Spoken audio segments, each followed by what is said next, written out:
एकनाथ शिंदे यांनी पुण्यामध्ये जय गुजरातचा असा नारा दिलेला आहे. विरोधक असं म्हणतात की अमित शहा यांना खुश करण्यासाठी त्यांनी हे वक्तव्य केलं. असं आहे, आपल्याला मी आठवण करून देतो, यापूर्वी एकदा चिकोडीला छत्रपती शिवरायांच्या पुतळ्याचं उद्घाटन करताना माननीय शरद पवार साहेब हे जय महाराष्ट्र आणि जय कर्नाटक म्हणाले होते. याचा अर्थ काय, त्यांचं कर्नाटकावर जास्त प्रेम आहे आणि महाराष्ट्रावर प्रेम नाही असं ठरवायचं का?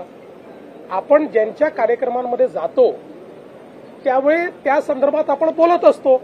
आता गुजराती समाजाच्या कार्यक्रमात गेल्यानंतर जे गुजरात म्हटलं म्हणजे आता एकनाथ शिंदेचं गुजरातवर प्रेम ठरलं आणि मराठीचं प्रेम कमी झालं आणि महाराष्ट्रावरचं प्रेम कमी झालं.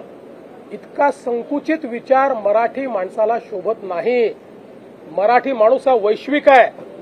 याच मराठी माणसाने अटकेपार झेंडा नेलाय. याच मराठी माणसाने संपूर्ण भारताला स्वतंत्र केलेला आहे. संपूर्ण भारतातली मोगली सत्ता घालवण्याचं आणि दिल्लीवर भगवा झेंडा लावण्याचं काम या मराठी माणसांनी केलंय.